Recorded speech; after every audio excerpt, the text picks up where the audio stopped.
कि हमारी जो फिजिक्स की शुरुआत हुई वहां पे सबसे पहली चीज हमने जो पढ़ी थी या समझी थी, सारी dimension less quantity unit less नहीं होती। और उनके एग्जाम्पल क्या होंगे बेटा? Stephen constant m, t-3, θ-4। Limitations के क्या हो जाता है, बाहर होता है, उसे क्या कहते हैं? Random error. जहां पे मेरी z कोई वैल्यू है, जहां पे a की पावर p, b की पावर q, और भले ही आप पॉजिटिव एरर की रखोगे, ये आप विद साइन रख देना, आपका आंसर ऑटोमेटिकली क्या आएगा बेटा? नमस्कार बच्चों, वेलकम टू फिजिक्स वाला। स्वागत है आपका आपके प्यारे से चैनल पे। और आज बेटा हम लोग लेकर के आए आप लोगों के लिए माइंड मैप सीरीज। पहले ये आराम से समझाता हूं कि ये सीरीज हमारे लिए क्यों इंपॉर्टेंट है और ये देखना हमारे लिए वैल्यू एडिशन क्रिएट करेगा नहीं करेगा हमारी इस नीट की जर्नी में। तो पहले तो बेटा इस बात को समझो कि क्योंकि एट द सेम टाइम आप लोगों का कोर्स भी चल रहा होता है और कई सारे चैप्टर्स का रिवीजन रहता है, आप लोगों के पास कई सारा बैकलॉग रहता है, डीपीपी रहते हैं, टेस्ट रहते हैं। तो इस जर्नी में कई बार आपको इतना समय नहीं मिल पाता है जहां पे आप बैठ करके ये एनालाइज कर सकें कि यार मेरे इस चैप्टर में कौन सी चीज इंपॉर्टेंट है और कौन सी चीज बहुत ज्यादा इंपॉर्टेंट है।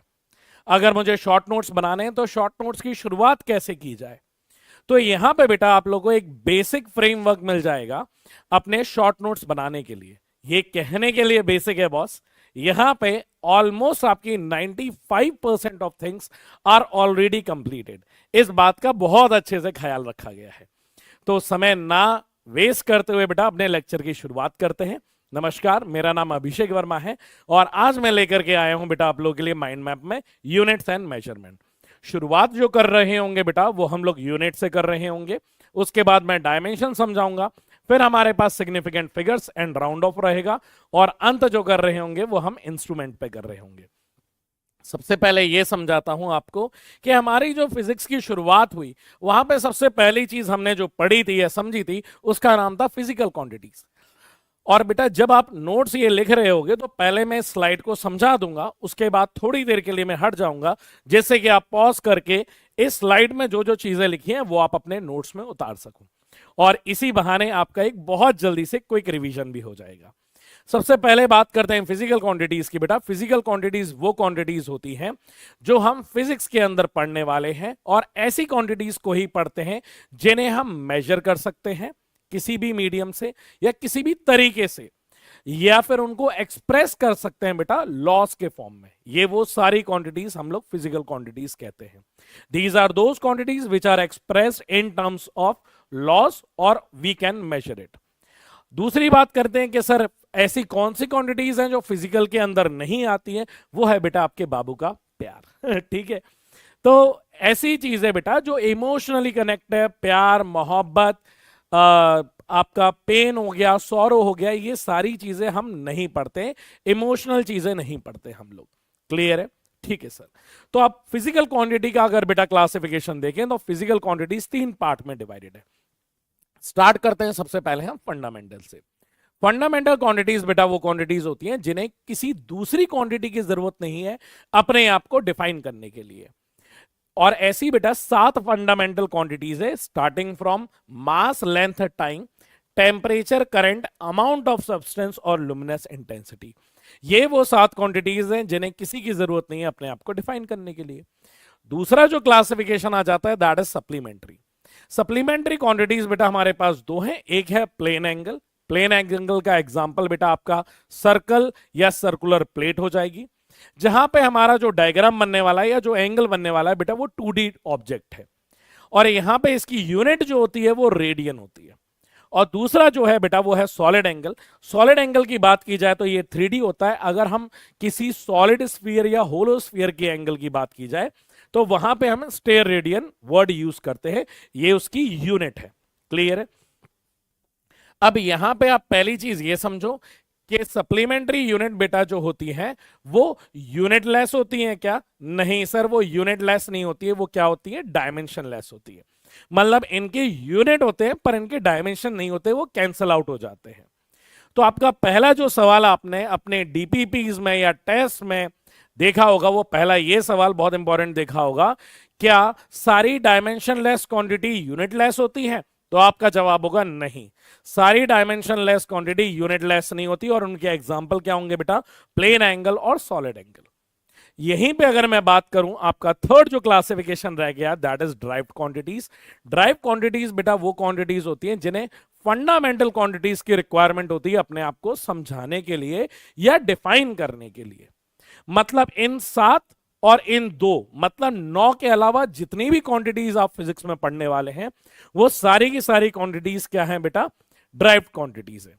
एग्जाम्पल के बारे में बात की जाए, force, velocity, acceleration, torque, density, electric field, जितनी भी चीजें आप समझो, चार्ज हो गया बेटा, रेजिस्टेंस हो गया, कैपेसिटेंस हो गया, विस्कोसिटी हो गई, ये सारी की सारी क्वांटिटी इन 2 को छोड़ करके सब हमारी ड्राइव्ड क्वांटिटीज है।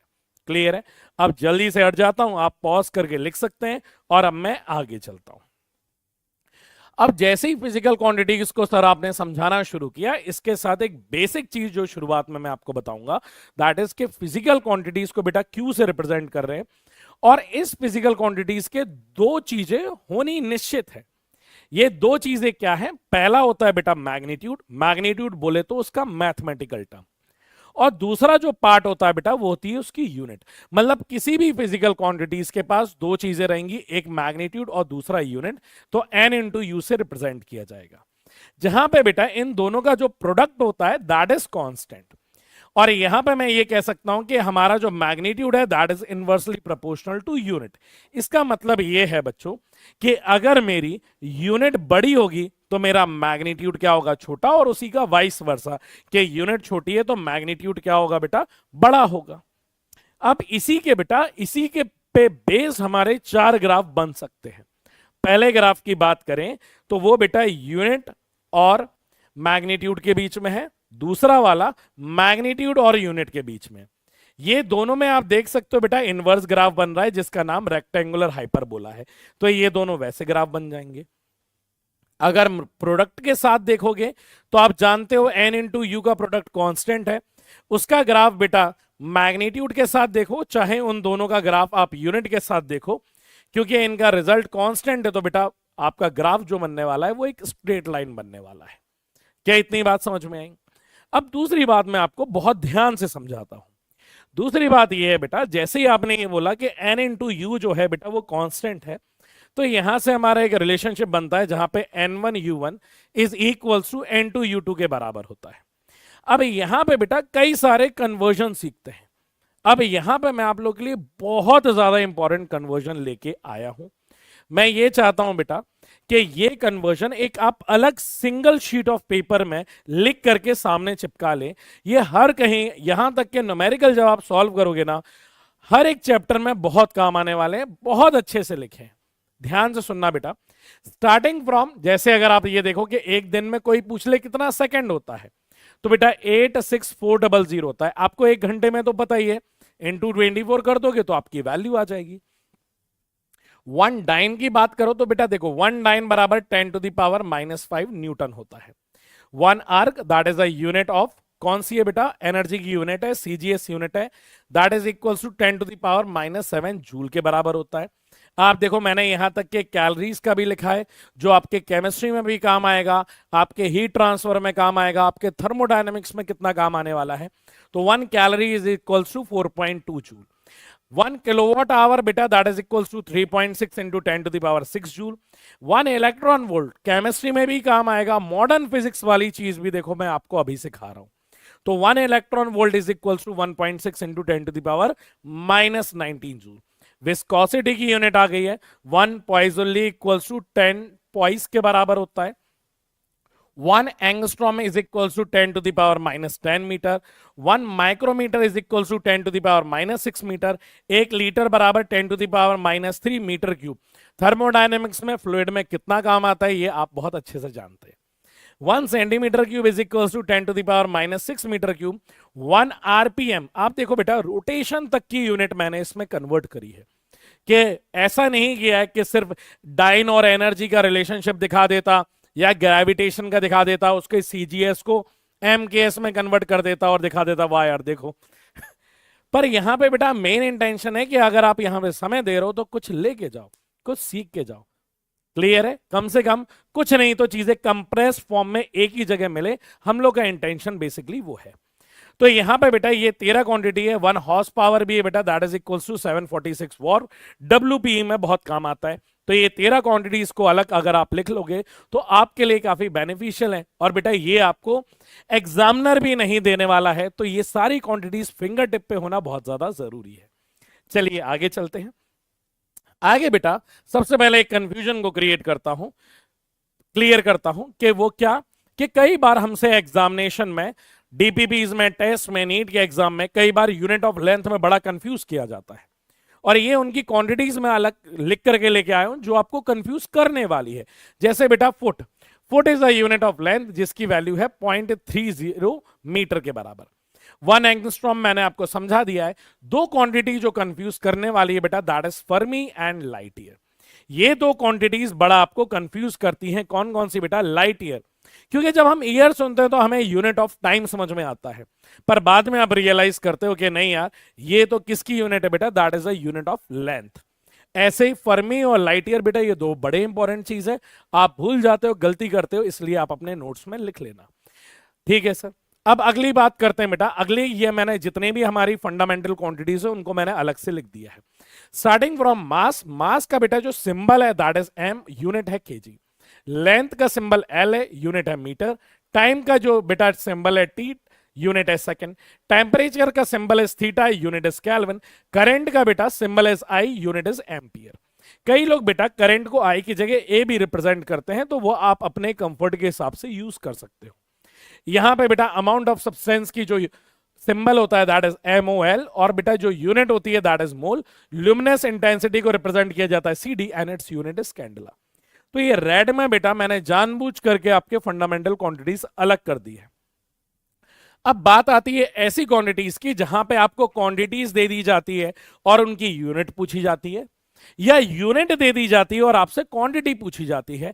तो ये वाला बेटा ग्रीन वाला जो एरिया लिखा है, ये वो बहुत इंपॉर्टेंट या बहुत पॉपुलर क्वांटिटीज और उनकी यूनिट्स लिखी हुई हैं। ध्यान से देखिएगा।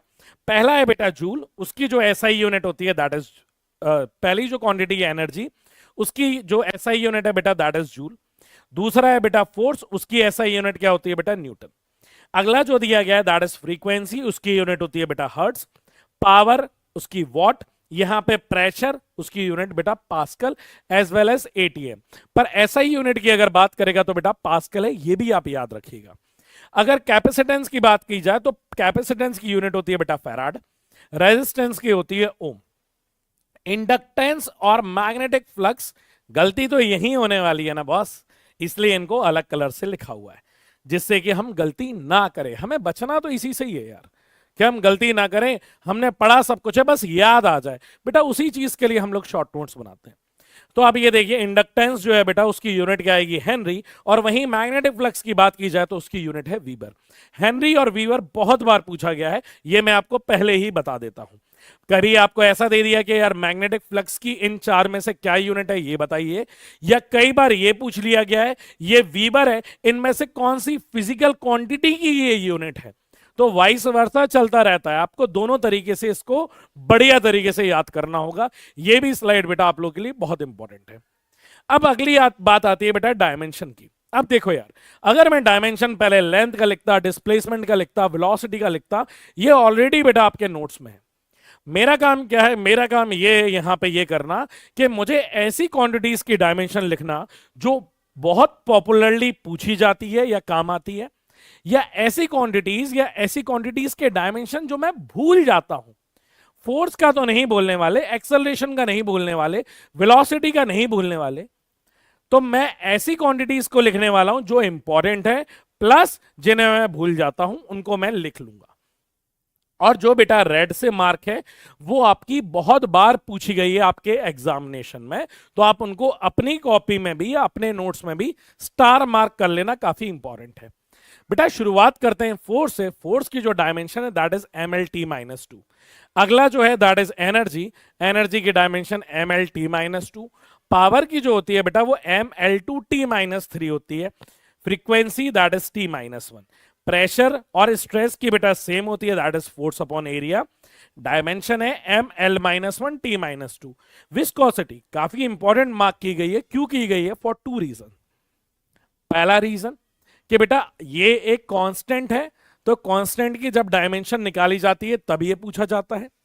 सेकेंड रीजन क्या है? सेकेंड रीजन ये है कि जब आप बेटा डिड्यूस द न्यू रिलेशनशिप करते हो तभी ये बहुत काम आता है, जहां पे इसका dimension M L minus one T minus one के बराबर होता है। अगला आ जाएगा बेटा torque. Torque is M L two T minus two. Work हो गया, टॉर्क हो गया, एनर्जी हो गया बेटा। इनकी डायमेंशन कैसी रहती है? सेम। जब मैं एनर्जी की बात कर रहा हूं ना, तो एनर्जी में हमारी हीट एनर्जी आ गई है, एनर्जी में हमारी पोटेंशियल एनर्जी आ गई है, एनर्जी में हमारी काइनेटिक एनर्जी आ गई। ये सारी एनर्जीज की डायमेंशन जो रहती है बेटा वो एग्जैक्टली सेम रहती है। ग्रेविटेशन कांस्टेंट को भी बेटा रेड मार्क किया है। इसका कारण क्या है? सेम कारण है, जब कांस्टेंट का डायमेंशन पूछा जाता है तब भी ये हमें याद होना चाहिए। ग्रेविटेशन का 2-3 बार नीट में पूछा भी गया है, और इसी के साथ ही साथ में जब हम बेटा डिड्यूस द न्यू रिलेशनशिप करते हैं वहां पे हमारे पास डायमेंशन का भी कई बार पूछा जाता है। तो डायमेंशन का बेटा ग्रेविटेशन का इसलिए मैंने रेड मार्क किया है। Planck constant is M L two T minus one. Heat capacity is M L two T minus two और theta minus one. Heat capacity की बात करो तो L two T minus two theta minus one, और यहीं पे बेटा latent heat is L two T minus two. Thermal heat capacity that is K M L T minus three और theta minus one. बेटा बल्क मॉड्यूलस जैसा कि आप जानते हो काफी इंपॉर्टेंट है, M L minus one T minus two. Stefan constant M T minus three theta minus four. Wien's constant is L into theta, बेटा थीटा टेम्परेचर को रिप्रेजेंट कर रहा है। Boltzmann constant is M L two T minus two theta minus one. Universal gas constant is M L two T minus two theta minus one. और mole inverse. ये कुछ ऐसे dimension है बेटा, ये फ्री के नंबर है। डायमेंशन आपसे पूछी ही जाएगी, वही मैं समझा रहा हूं, ये फ्री के नंबर है। 4 नंबर तो ये निश्चित है बेटा आपसे पूछे जाएंगे। बेटा पहले जो मैंने जानबूझ के देखो मैंने वही बताया ना कि मैंने ये जो नोट्स बनाए ये पूरी प्लानिंग के साथ बनाए। मैंने जो यहां पे बेटा स्लाइड ली है वो सारे के सारे वो डायमेंशंस लिखे हैं जो 11th क्लास के मोस्ट इंपॉर्टेंट है। इसके बाद जैसे ही आप इधर पे आ जाओगे तो इधर पे आपको 12th क्लास के मिलेंगे। तो एक सेपरेट डिवीजन होता है, हमारे दिमाग में भी एक अलग अलग जगह बने रहती है। तो यहां पे अगर बेटा करंट की बात करें तो that is a into T. Electric potential और रेजिस्टेंस, कैपेसिटेंस, इंडक्टेंस, ये भैया मोस्ट इंपॉर्टेंट है जो आपसे पूछे जाएंगे या इनका प्रोडक्ट पूछा जाएगा।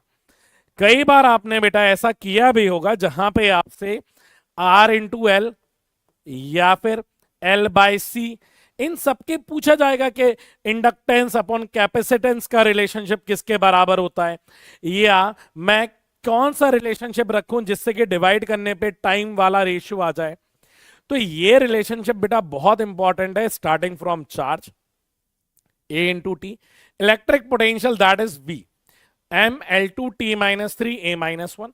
रेजिस्टेंस का होता है बेटा M L two T minus three A की minus two. Capacitance is M minus one L minus two T की पावर फोर ए की power two. Inductance is M L two T minus two A minus two. और इसको याद करने का तरीका class में ऑलरेडी बता ही दिया होगा, ठीक है, हम लोगों ने तो भैया अपनी क्लास में बताया है, ठीक है। चलिए, तो ये वाली चीज बेटा अच्छे से याद करिएगा। अगर परमिटिविटी की बात की जाए तो परमिटिविटी बेटा एप्सिलॉन नॉट, जब हम इलेक्ट्रोस्टैटिक पढ़ते हैं, क्लियर है, that is M minus one L minus three T four A two. Permeability की बात करें दैट इज म्यू नॉट, जो बेटा किसमें पढ़ते हैं हम लोग, मैग्नेटिक इफेक्ट ऑफ करंट में। तो कंफ्यूज मत होना परमिटिविटी में और परमिएबिलिटी में। तो M L T minus two A minus two. Electric flux, magnetic flux, ये दो बड़े इंपॉर्टेंट चीज है बेटा। इलेक्ट्रिक फ्लक्स की बात की जाए तो M L three T minus three A minus one. Magnetic flux is M L two T minus two A minus one. बेटा जो आपसे डायमेंशन पूछने वाले हैं या जो डिड्यूस द न्यू रिलेशनशिप में डायमेंशन यूज होने वाली है वो इन जितनी क्वांटिटीज लिखी है उसके अलावा नहीं होगा, नहीं होगा, नहीं होगा, नहीं होगा, ये बात आप मान लीजिए। क्लियर? अब यहां पे कुछ इंपॉर्टेंट रिलेशनशिप लिखे हैं बेटा, कई बार हम कंफ्यूज हो जाते हैं कि हमें याद नहीं रहता कि यार ये डायमेंशनलेस है या नहीं है। तो यहां पे बेटा जो क्वांटिटी दी गई है वो डायमेंशनलेस क्वांटिटीज कौन सी, एंगल। डायमेंशनलेस है पर यूनिटलेस नहीं है। एंगुलर डिस्प्लेसमेंट बेटा सेम, स्ट्रेन जो हो जाएगा बेटा, strain change in length upon original length, ये भी क्या है बेटा, dimensionless. Trigonometric ratio sine theta या साइन के अंदर आने वाली कोई भी क्वांटिटी बेटा, ये जो रहती है, ये क्वांटिटी कैसी रहती है, डायमेंशनलेस। m0 l0 t0 आने वाला है, ये बात याद रखना। जब बेटा एफिशिएंसी की बात करते हैं, ठीक है, आउटपुट अपॉन इनपुट की बात करते हैं, that is also dimensionless. Relative density बेटा, density of a substance upon density of the water बेटा, डेंसिटी से डेंसिटी की यूनिट कट जाती है। अब यहीं पे एक बहुत इंपॉर्टेंट चीज पूछने वाला हूं आपसे, मैं जवाब इसका नहीं दूंगा, मैं आपसे पूछूंगा, आप मुझे कमेंट में बताएंगे जरूर, अगर आप यहां तक पूरा लेक्चर देखेंगे, आप यहां तक पूरा लेक्चर देखेंगे तो आप देखते हैं, बताते नहीं। मैंने ये लिख दिया रिलेटिव डेंसिटी जो है वो डायमेंशनलेस है। मैं आपसे ये पूछ रहा हूं कि रिलेटिव, रिलेटिव वर्ड देखना, यहां पे भी रिलेटिव है, यहां पे भी रिलेटिव है, रिलेटिव वेलोसिटी क्या है, ये मैं कमेंट में देखना पसंद करूंगा। अगर इसी बहाने आप सर्च तो करोगे, कम से कम आप दिमाग के घोड़े तो दौड़ाओगे कि रिलेटिव वेलोसिटी क्या है, डायमेंशनलेस है या डायमेंशनलेस नहीं है, ये आप मुझे कमेंट में जरूर बताइएगा। आगे चलते हैं बेटा। Reflective index that the speed of the light in a medium upon speed of the light in air या वैक्यूम, तो बेटा वहां पे भी यूनिट कट जाती है, ये भी डायमेंशनलेस। ऐसे कोई भी फॉर्मूले जिसमें लॉग या एक्सपोनेंशियल यूज हो रहे हैं, वो भी कैसे होते हैं बेटा, हमारे डायमेंशनलेस होते हैं। सर लॉग और एक्सपोनेंशियल कहां यूज होते हैं, जैसे बेटा कभी आप जैसे ही आगे जाओगे वहां पे charging and discharging of capacitor पढ़ोगे, या आप लोग बेटा growth and decay of charge भी पढ़ोगे, तो वहां पे जब आप ये सारी चीजें पढ़ने वाले हो, वहां पे एक्सप्रेशन लॉग के टर्म्स में आता है। क्लियर है? जहां पे आप टाइम कांस्टेंट की बातें करते हैं, वहां पे बेटा जो लॉग या एक्सपोनेंशियल टर्म होते हैं वो भी हमारे डायमेंशनलेस होते हैं। इनवर्स ट्रिग्नोमेट्रिक रेशियो भी क्या रहते हैं बेटा, हमारे डायमेंशनलेस रहते हैं। तो अलग से मैंने डायमेंशंस भी समझा दी, और जो बेटा डायमेंशनलेस क्वांटिटीज हैं वो भी बता दी, और रिलेटिव का एक सवाल मैंने आपसे पूछ भी लिया है। क्लियर है? इसी बहाने आपको आंसर भी पता चलेगा। आगे चलते हैं बेटा। आगे यहां पे हमारे पास आ जाएगा, क्या आ जाएगा सर, हेडिंग ही गायब हो गई है। हेडिंग है हमारे पास यहां पे बेटा application, application of dimension analysis.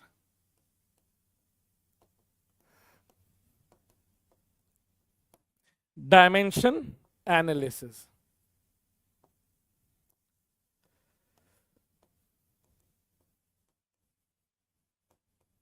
ठीक है? हाँ सर। अब यहां पे पहला जो पूछा गया, find out the dimension of a given constant, यहां पे कैसे निकाला जाएगा। जैसे कि बेटा हम लोग जानते हैं कि हमारे पास कितने एप्लीकेशन है, 3 इंपॉर्टेंट है। पहला वाला तो डायमेंशन निकालना है ना बेटा, वो तो हमने सीख लिया है। अब जल्दी से मैं आपको बताता हूं, किसी भी कांस्टेंट की डायमेंशन निकालनी हो तो कैसे निकालेंगे। जैसे मान लो आपको एग्जाम्पल जी की निकालनी है, तो बेटा जी के पहले इस कॉन्स्टेंट के टर्म्स में इस पूरे फॉर्मूले को लिख लोगे, तो G equals to F R square divided by m1 into m2। बेटा फोर्स का जो डायमेंशन होता है that is mlt minus 2। R क्या है बेटा, लेंथ है, that is the distance between masses, तो यहां पे हो जाएगा एल स्क्वायर अपॉन नीचे हो जाएगा बेटा एम स्क्वायर। एम से एम गुजर गए, यहां पे वैल्यू आ जाएगी बेटा m minus 1 L3 t minus 2। बेटा इस तरीके से ये निकाला जाता है किसी भी कांस्टेंट की डायमेंशन। सेम अगर आपको फॉर्मूला दे दिया F equals to 6 pi eta R V, तो यहां पे बेटा कैसे निकालोगे रिलेशनशिप। बेटा 6 पाई क्या होता है, कोई भी मैथमेटिकल वैल्यू जब आती है ना, तो वो कैसी होती है, डायमेंशनलेस होती है। तो ये वैल्यू क्या हो जाएगी बेटा, m0 l0 t0। अब मुझे ईटा का निकालना है, तो eta is equals to F upon R into V, जहां पे फोर्स का डायमेंशन है M L T minus 2 divided by L, और यहां पे भी बेटा आर की क्या है, L into velocity is L T minus 1। तो बेटा एक एल से एक एल गुजर गए, ये ऊपर जाएगा तो ये हो जाएगा m l minus 1 t minus 1 के बराबर। क्लियर है? क्योंकि बेटा ये नेगेटिव है, ऊपर जाएगा तो पॉजिटिव होगा, तो ये डायमेंशन बेटा विस्कोसिटी की आ जाएगी। तो इस तरीके से हमें बेटा वैल्यूज निकालनी होती है। ये पहला एप्लीकेशन है। दूसरा एप्लीकेशन होता है बेटा principle of homogeneity. Principle of homogeneity ये कहता है बेटा, हम उन्हीं क्वांटिटीज को ऐड या सब्ट्रैक्ट, यही दो वैल्यू बोल रहा हूं, ध्यान से सुनना, बच्चा यहां पे गलती करता है।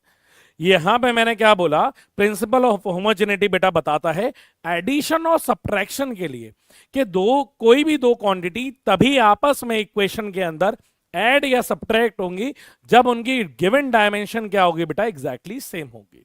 क्लियर है? कोई भी बात मल्टीप्लाई या डिवाइड के लिए नहीं बोली गई है, ऐड और सब्ट्रैक्ट के लिए बात बोली गई है। फॉर एग्जाम्पल, अगर बेटा x कोई क्वांटिटी है that is equals to a plus b के बराबर है, तो बेटा यहां पे जो a का डायमेंशन होगा बेटा वही सेम डायमेंशन किसका होगा, b का डायमेंशन होगा। तभी वो ऐड हो सकती है, तभी वो सब्ट्रैक्ट हो सकती है। अगर माइनस सी दिया जाता तो यही बेटा डायमेंशन सी की जो होती वही हमारे x की होती और वही हमारे a की होती। क्लियर है? अगर डिवाइड होता तो प्लस डी बाई ई बोल सकता हूं, तो ये पूरी क्वांटिटी का डायमेंशन किसी एक क्वांटिटी के डायमेंशन के बराबर होता। क्लियर है? इसमें एक सवाल बड़ा इंपॉर्टेंट पूछा जाता है, मैं आपको देता हूं। ए की बेटा ए और बी की कैसी डायमेंशन है, डिफरेंट डायमेंशन है। डिफरेंट डायमेंशन है तो कौन सा ऑपरेशन आप लगा सकते हो, ए प्लस बी कर सकते हो, सेकंड ए माइनस बी कर सकते हो, सी या थर्ड ए अपॉन बी कर सकते हो, या fourth NOTA none of the above. ये वाला भी ऑप्शन आप मुझे लिख के बताने वाले हो। याद रखना ए और बी की डिफरेंट क्या है, डायमेंशन है। ये भी आपको मुझे कमेंट में बताना है। क्लियर है? चलिए, तो यहां पे जैसे एक छोटा सा सवाल दिया गया है बेटा, इफ पी बराबर, इफ पी क्या है बेटा, pressure plus A upon V square that is equals to B theta upon V, where P is the pressure, V is the volume, theta क्या है बेटा temperature, find the dimension of A. तो बड़ा ही आसान हो जाता है, जो बेटा इसका डायमेंशन है वही इसका डायमेंशन होगा, तो दोनों के डायमेंशन को क्या कर सकता हूं बेटा, इक्वेट कर सकता हूं। तो यहां पे प्रेशर का डायमेंशन बराबर क्या आ जाएगा बेटा, ए अपॉन, नीचे क्या दिया गया बेटा, वॉल्यूम, वॉल्यूम का स्क्वायर, वॉल्यूम होता है एल क्यूब, उसका स्क्वायर क्या हो जाएगा, एल की पावर 6। क्लियर है? हाँ सर, यहां पे ही लिख देते हैं। तो ए बराबर बेटा प्रेशर क्या होता है, फोर्स अपॉन एरिया, तो फोर्स क्या होता है, M L T minus 2 upon area that is L square into L की पावर 6 हो गया। यहां से बेटा एक एल कट जाएगा, ये ऊपर जाएगा, ये वाले एक एल से आप ये वाले को काट सकते हो, तो ये वैल्यू कितनी हो जाएगी बेटा, सर यहां पे वैल्यू 5 हो जाएगी। तो ए का जो डायमेंशन आ रहा है दैट इज एम एल की पावर 5 और टी की पावर -2, ये बेटा आपकी वैल्यूज आ जाएगी। क्लियर है कि नहीं है? हाँ सर, तो बेटा ये वाली वैल्यूज भी आप ध्यान से रखिएगा। ये काफी पॉपुलर सवाल है, पूछा जाता है P बराबर P नॉट ई की power minus alpha T square. तो यहां पे आप देखना बेटा कि क्या ये एक्सपोनेंट है कि नहीं है। हाँ सर, और एक्सपोनेंट के ऊपर जो भी आने वाली है बेटा क्वांटिटी वो कैसी होती है सर, वो डायमेंशन लेस होती है।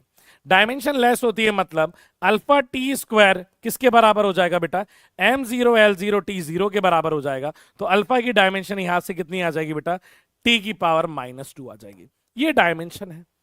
क्लियर है? तो थोड़ा सा बस प्रिंसिपल ऑफ होमोजेनिटी याद रख के चलना, that is applicable only for addition या सब्ट्रैक्शन इक्वेशन के अंदर। ठीक है? अगला बेटा सवाल होता है deduce the relation among the physical quantities. कोई भी गिवन फिजिकल क्वांटिटी है उनके बीच में रिलेशनशिप डिड्यूस करना। इसकी लिमिटेशन भी है जो इसके बाद आपको पता चलेगी। सबसे पहला जैसे एक एग्जांपल के लिए बेटा मैंने सवाल ले लिया जिससे कि आपको समझ में आए मैं किस चीज के बारे में बात कर रहा हूं। If time period of the simple pendulum depends upon the length, mass and acceleration due to gravity, then deduce its expression. वैसे तो आपको याद होगा कि टाइम पीरियड का जो रिलेशनशिप होता है that is T equals to 2 pi under root L by g के बराबर होता है। मास पे डिपेंड करता ही नहीं है, फिर भी अपन यहां पे देख लेते हैं कि अगर मान लो इस तरीके से कोई सवाल दे देगा तो कैसे अप्रोच करेंगे। तो यहां पे बेटा T that is directly proportional to, यहां पे पहला क्या आ गया बेटा मास एम, दूसरा क्या आ गया बेटा दैट इज लेंथ एल, और एक्सेलरेशन ड्यू टू ग्रेविटी है तो बेटा acceleration he that is L T -2। बेटा इनकी पावर को दे देते हैं, ये ए हो गया, ये बी हो गया और ये क्या हो गया सी। यहां पे कुछ भी नहीं है तो बेटा ये m0 l0 t0 that is directly proportional हटेगा तो बेटा एक कांस्टेंट आएगा। यहां पे मैं लिख सकता हूं डायरेक्ट m और कहीं नहीं है तो m की पावर a, l कहां पे बेटा, यहां पे b आ जाएगा और यहां पे क्या आ जाएगा, c आ जाएगा। t की पावर देखेंगे तो सिर्फ a की जगह तो -2c आ गया। अब यहां पे बेटा ए बी सी की वैल्यू निकाल सकते हो, अगर कंपेयर करोगे तो ए की वैल्यू तो 0 आ गई, एम को एम से कंपेयर किया, ए की वैल्यू 0 आ गई। बी और इसको कंपेयर करेंगे तो बेटा बी प्लस सी की वैल्यू क्या आ जाएगी 0। सी को कंपेयर करोगे तो बेटा यहां से यहां पे बेटा -1 लिख लीजिएगा, टी की पावर 1 है। तो सी को कंपेयर करेंगे तो माइनस का 2c that is equals to 1, तो सी की वैल्यू आ गई माइनस की 1/2। इसको यहां पे रखेंगे बेटा तो b -1/2 इज इक्वल्स टू 0, तो b की वैल्यू कितनी आ जाएगी सर, b की वैल्यू आ जाएगी सर 1/2। तो यहां पे हमारे पास जो टाइम पीरियड आया that is equals to k times of m की पावर 0, t की पावर यहां पे l है सेकंड टर्म, तो l की पावर कितनी आ जाएगी बेटा, l लेंथ की पावर आ गई सर हमारे पास 1/2, और acceleration due to gravity that is -1/2। तो t is equals to k times of बेटा 1/2 रूट के बराबर होता है L/G आ जाएगा। k की वैल्यू बेटा हमारे पास कैलकुलेशन से जो निकल के आती है दैट इज 2 पाई, तो t की वैल्यू हो जाएगी 2 पाई रूट ऑफ L/G। ये बेटा हमारा एक्सप्रेशन बन के आ जाएगा। क्लियर है? हाँ जी सर।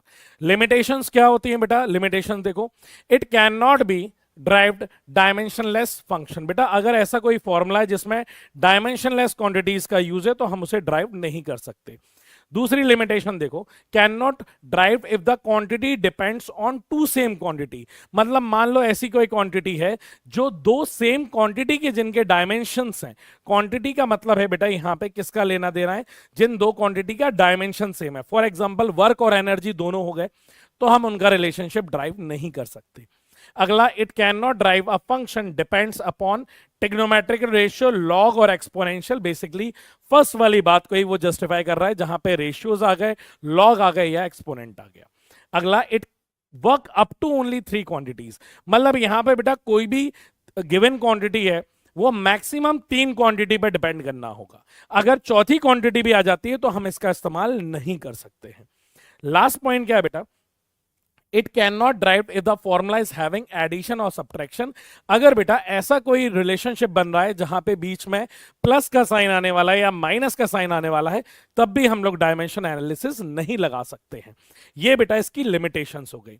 अब जैसे ही हम लोग बेटा अपना डायमेंशन एनालिसिस वाला पार्ट खत्म कर लेते हैं, अब आ जाते हैं हम कहां पे, सिग्निफिकेंट फिगर पे।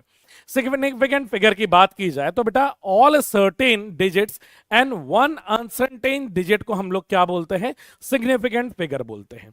इसके रूल्स को आप ध्यान से समझिएगा। पहला रूल कहता है all non zero are significant.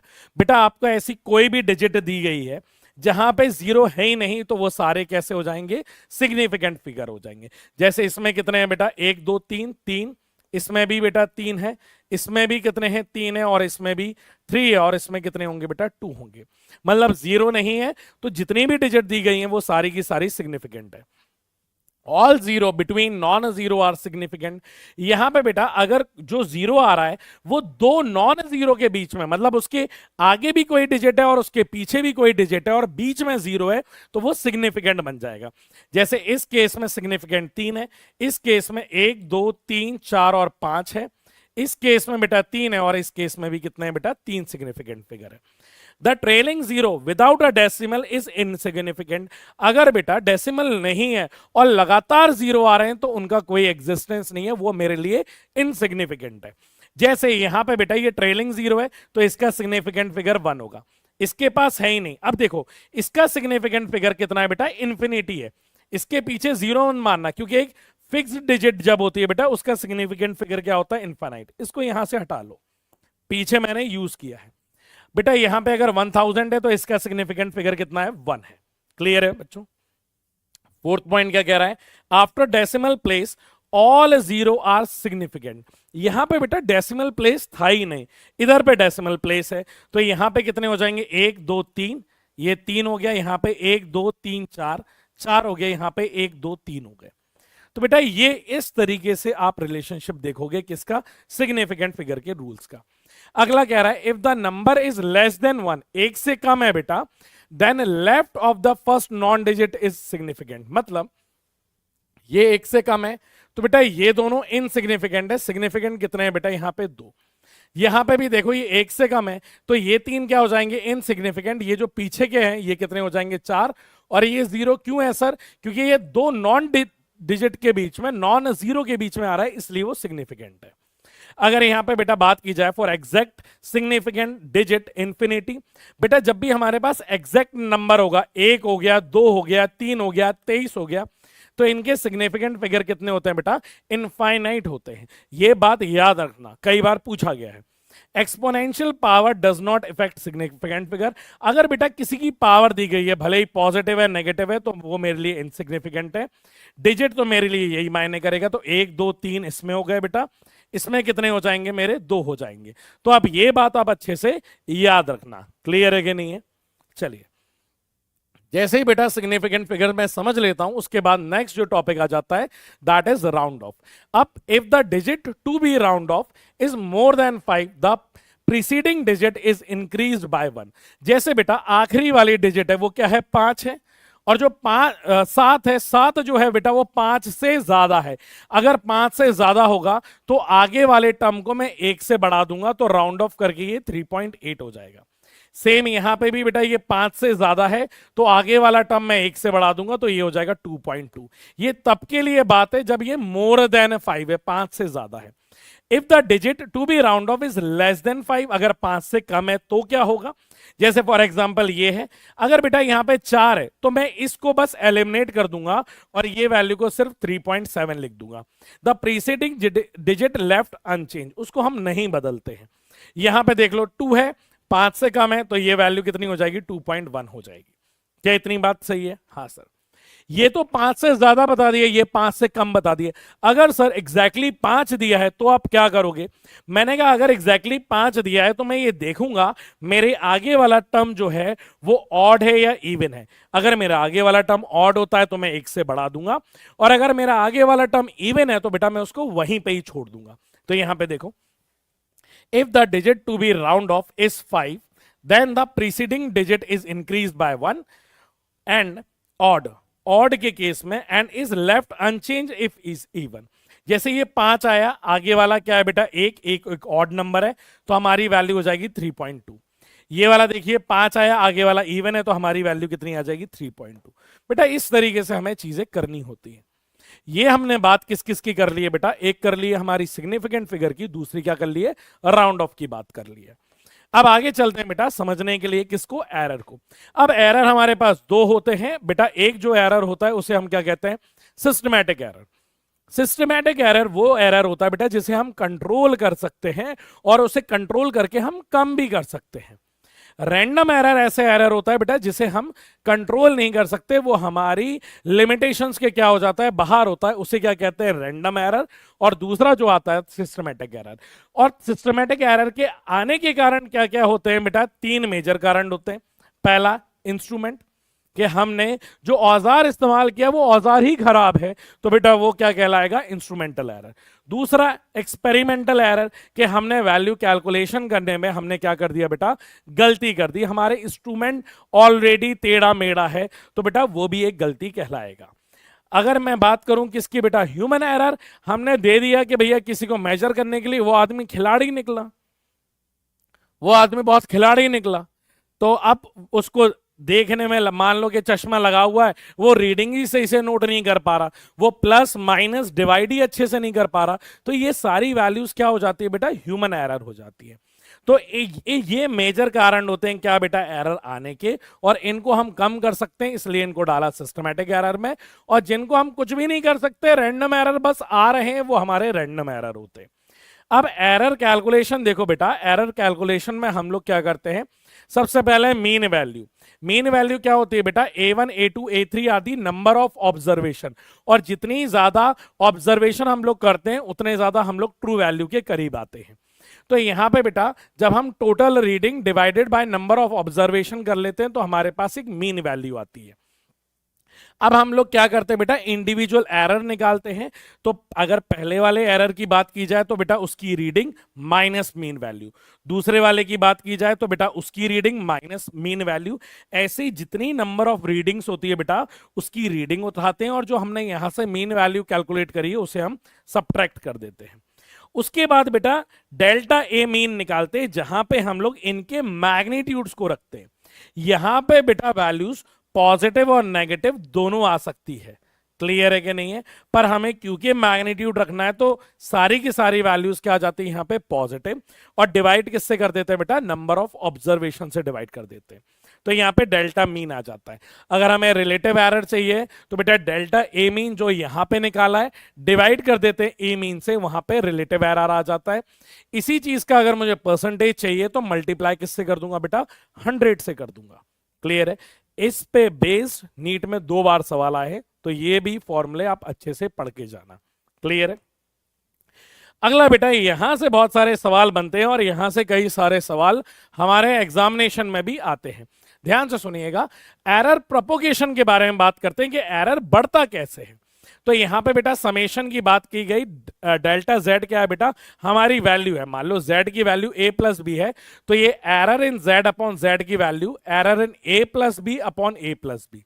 Subtraction में भी बेटा ऐड होता है। आप हमेशा जानो, एरर भले ही चाहे सब्ट्रैक्शन हो, भले ही चाहे एडिशन हो, एरर की वैल्यू हमेशा बढ़ती है।